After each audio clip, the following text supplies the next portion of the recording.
J'avoue, je suis content de passer au début. Je crois à la fin, il fera trop chaud là. Vous êtes encore chaud. Putain, les murs ils suent, frère. J'ai l'impression d'être au boom du collège. Je te rappelle? On faisait des booms et tout. Après, putain, ça colle. C'est incroyable. Tu peux botter un petit peu le son, Théodora, ça te dérange pas? Merci beaucoup. J'ai pas envie de faire trop d'efforts, moi-même, je suis hyper fatigué. Ça va? Vous êtes classe et tout? Merci d'être là. Bonsoir, éventail et tout. Putain, toujours incroyable les gens avec des éventails. Je me dis comment ils achètent un éventail? Où est-ce qu'on trouve un éventail? Comment tu sors avec un éventail? Eux, c'est des gens, ils sont là, les clés, le portefeuille. Je l'ai oublié l'éventail. Heureusement que j'habite au Louvre et que l'appart n'est pas si grand. Heureusement que je n'oublie pas que je fais partie de la noblesse. N'oublions pas. C'est une dinguerie d'avoir un éventail. Ils vont découvrir le ventilateur, ils vont être choqués, frère. C'est un bail électronique avec des pales qui tournent et tout. A few moments later. Ah ouais, frère. Il va faire trop chaud à la fin, frère. Déjà, deuxième, c'est compliqué. Waza! Non, mais attends, je peux vous montrer des trucs de fou. Putain, j'aurais même pas dû mettre les chaussettes dans les Birkenstock. C'était ça l'erreur. Ouais. Je vais jouer en caleçon, la vérité. Je crois que j'ai un caleçon large et tout. C'est même pas gênant, en vrai de vrai. C'est un short. Non, la vérité, c'est un short. Non, mais tu vois ou pas? Il y a des gadgets. Non, mais.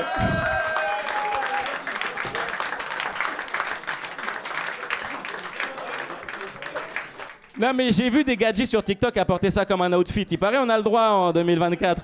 Mais peut-être si t'es une meuf, peut-être si c'est un gars, ça se fait pas, j'en sais rien. Voilà, quoi. Franchement, je regrette pas du tout. Je sais pas si ça se voit. Je suis beaucoup plus heureux depuis, là, je vous dis la vérité. Ah, ça fait du bien de s'assumer, franchement. Aïe, aïe, aïe. Il faut que je m'en aille déjà. On commençait vraiment à s'amuser. T'es sûr que... Putain. Ah là là. Après, c'est le genre de caleçons, ils sont techniques en vérité. Tu les connais? Tu les connais, ceux-là, tu te baisses, il y a une yeux qui va sur le côté comme ça, faut faire. Non, mais ceux-ci, ils sont très très. Des fois, t'as ton gars qui fait fou, et là, t'es là. Non, faut pas. Là, va falloir que je sois technique. Je pense que je vais partir comme ça, je suis pas sûr de. Là, je pense que si je me baisse, non, il y a moyen que l'effet du caleçon qui remonte, non, c'est. Je regrette un peu maintenant. En fait. Sur le coup de se rhabiller, je commence à regretter. Voilà, bah, sur ce, pas tarder à y aller. Tu connais sur ce? Quelle expression merveilleuse sur ce? C'est vraiment un sauvetage dans la vie sur ce. Tu peux quitter n'importe quelle conversation à n'importe quel moment. Dieu bénisse sur ce. Le siège éjectable de la vie sur ce. Sur ce, et t'es parti comme ça. D'habitude, je saute un peu plus, mais là, je peux plus bouger. Là. Bon, allez, j'y vais, je le tente. Non, mais attends, ça va, il a des lanières un peu là. Ça va. Heureusement, j'ai pas le zizi de fou. Ça va aller.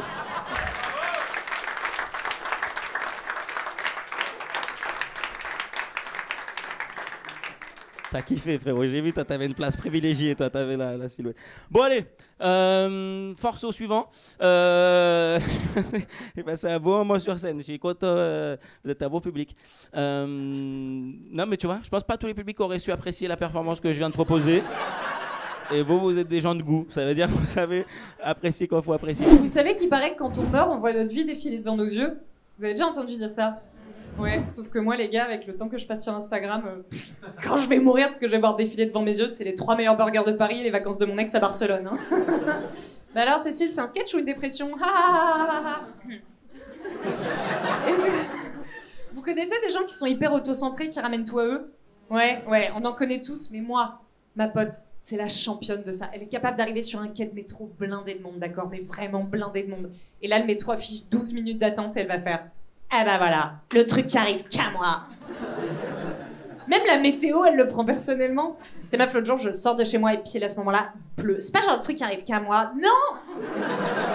En plus, on est en janvier, il pleut 22h sur 24, de quoi tu parles? Et je te jure, le jour où elle va mourir à 88 ans, elle va faire ah bah voilà, le truc qui arrive qu'à moi, je meurs.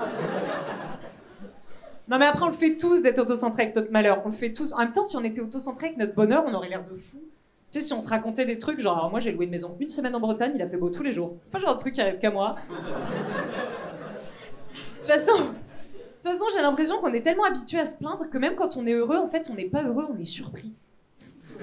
Ça vous a déjà fait ça? Ça va toi en ce moment? Bah écoute, franchement, ouais. En vrai, moi je crois que je préfère avoir une vie malheureuse qu'une vie chiante. Vous savez à quoi je sais que quelqu'un a une vie chiante? C'est s'il me raconte cette anecdote. L'autre jour, j'étais au téléphone avec mon banquier et juste avant de raccrocher, j'ai dit quoi? Bisous. Voilà, alors là on est très clairement sur une vie de merde. Hein. Là, pendant qu'on parle, à Dubaï, c'est inondé. C'est un désert. Non, mais je crois que vous avez pas compris. Ils ont joué à faire ils faisaient de la pluie. Je sais pas si vous comprenez. Ils ont dit, nous, le soleil, ça va 2 minutes. On va créer de la pluie. Et ça a tellement bien marché qu'ils ont pris 2 ans de pluie en 1 jour. Et là, il y a tous les influenceurs qui sont là, ouais, j'ai de l'eau partout. Et t'as les rageux comme moi qui sont là, bien fait pour toi. Bien fait. Ils n'ont pas pensé aux égouts. Là, je vous jure, il n'y a rien qui va. Là aussi, on a Attal. Attal, le Premier ministre, il a mon âge. Et croyez-moi, je suis pas prêt pour diriger quoi que ce soit. Lui aussi, apparemment. Ouais, là, il a sorti une dernière réforme, elle me tue. C'est en gros, pour les enfants qui foutent la merde, il va proposer l'école de 8h à 18h. Moi, en tant que parent, ça me va. Mais pour les élèves, non, je suis désolé. Moi, au collège, déjà, je me rappelle, il y a une année où j'avais cours le samedi. J'étais à 2 doigts de me suicider. Là, lui, il veut créer un burn-out pour les enfants. Et en gros, si tu fous la merde, maintenant, dans ton diplôme, que ce soit BEP, CAP, tout ce que tu veux, brevet, il y a une petite annotation comme quoi, fouteur de troupe, tu vois. Et moi, j'ai trouvé ça culotté de sa part. Montre-nous tes diplômes, déjà. Parce que ce qui est trop stylé, surtout dans les plateaux de Comedy Club, c'est qu'on est énormément d'humoristes et on a tous le même temps, mais ils passent pas de la même manière. Bande de Mais ce jeu-là est trop stylé. Et je vais vous spoiler un truc, c'est que moi, j'ai un humour qui se veut un peu profond, provoquant et subtil. Donc, il met un peu plus de temps à se mettre en place, quoi. Donc là, j'ai un sketch à vous proposer de 15 minutes, mais malheureusement, j'ai que 3 minutes pour faire des blagues. Mais je vais quand même faire mon sketch de 15 minutes en 3. Donc, rigolez quand vous pouvez. Voilà. Vous êtes prêts? Trop bien. Alors moi, je suis fasciné par l'éducation, je suis fasciné par le fait que majoritairement, les bienvenus qui n'ont même pas forcément été éduqués de la même manière. Ce qui me fascine dans l'éducation, c'est comment on apprend à marcher. Par exemple, toi, comment t'as appris à marcher? Mais non, quelle dinguerie. Moi, ma mère, elle apprenait à marcher d'une manière très spéciale. Elle faisait quoi? Elle mettait debout ses genoux, elle faisait des petits rebonds comme ça pour m'apprendre à marcher. Vous aussi? Non? On est ensemble. Et mon père, il a toujours voulu que j'ai un truc de plus que les autres, donc pour m'apprendre à voler, il me jetait pas à la fenêtre. Vous aussi? Non, on est ensemble.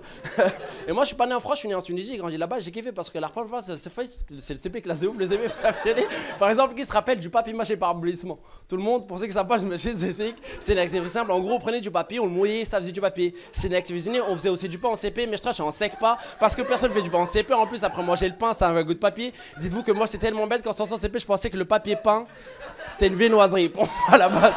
J'étais pas le plus malin, mais j'étais pas non plus le plus bête dans ma classe. Et le mec était tellement bête que je l'appelais le débile créatif. On était en CP, il avait un petit creux, il écrivait cookie sur la table et il croquait dedans. On se moque de lui, mais aujourd'hui, c'est le seul mec qui a reçu aujourd'hui. Il vend des plaquettes de shit avec du chocolat dessus de génie. Et moi, j'ai une nouvelle de ouf à vous faire. Maintenant, ça fait 20 ans que je suis en France et je viens d'obtenir la nationalité française.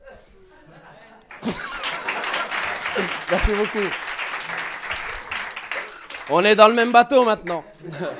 J'ai beaucoup nagé à côté de ce bateau avant de monter, mais maintenant on est ensemble. Et j'ai une vision assez particulière en France, et des pas en dire parce que je pense, mais moi je vois la foi devant une allégorie. Pour ceux qui ne savent pas ce qu'est l'allégorie, je vais vous montrer un exemple très simple. Sachez que pour moi, si la beauté avait une allégorie, ça serait Madame, par exemple. Avec plaisir, on appelle ça de l'ironie. Merci beaucoup. Ça va être hyper dur à sous-titrer ça, mais ça va être excellent quoi. Moi j'ai un vrai handicap dans la vie de tous les jours, c'est que je suis malentendant, j'entends très mal. Et pour ceux qui se posent la question, être malentendant c'est pire qu'être sourd. Parce que quand t'es sourd t'entends pas. Et quand t'es malentendant tu crois entendre des trucs des fois. C'est triste hein. Parce que moi mes journées elles se résument à marcher avec mes potes. Et alors qu'ils ont rien dit, je leur dis t'as dit quoi là? Ils disent ah non frère j'ai rien dit du tout, fais attention à toi. Je dis non toi fais attention, je sais pas pourquoi. Je les menace, c'est n'importe quoi. Mes potes ils sont persuadés que j'entends des voix. Enfin des genoux. Et j'adore entretenir cette légende sur moi. C'est des fois je suis avec mes potes et j'attends qu'il y ait un silence dans la conversation, pas de bruit. Et quand il y a un blanc, tout doucement je câlin. C'est maintenant je les tue. T'imagines tes potes ils sont à côté de toi, ils rentrent chez eux, ils font la prière pour toi. Maintenant mais on va te sauver frérot. En fait je suis très mal entendant mais que d'une oreille. J'entends très mal de ce côté-là. Ce qui fait que j'ai un réflexe quand on me parle de ce côté-là, je me tourne pour mieux écouter la personne. Mes potes ils savent pourquoi je fais ça, mais les gens qui me connaissent pas. Il y a une panique chez eux que j'adore observer. Le dernier en date, il a vraiment paniqué. J'ai fait ça, il m'a fait un bisou. À quel point t'as pas l'habitude de paniquer dans ta vie pour que quand tu paniques, ton seul réflexe, ça soit de faire Ouais. Non, c'est triste, c'est triste. Est-ce que, là, en ce moment, j'ai fait un constat sur moi, c'est que je reste beaucoup sur les réseaux sociaux. Je reste trop sur les réseaux sociaux. Et j'ai fait un constat, c'est que je reste beaucoup sur les réseaux sociaux à cause des mecs qui lavent des tapis. On est d'accord, il y a un lobby de mecs qui lavent des tapis. Ils sont forts, tu vois. Eh, je te dis, ils sont trop forts. Ça m'énerve. Je te dis, je connais le processus par cœur. Tu sais, quand il met le premier savon, je suis en mode... Ouh. Tu sais, quand il met la machine, je suis en mode un professionnel, là. Je vous connais le processus par cœur. Tellement je le connais par cœur. Quand il le fait mal, je mets un commentaire. Si tu laves, lave bien. Vraiment. Et je me suis posé une question. Je me suis dit, mais d'où viennent tous ces tapis sales?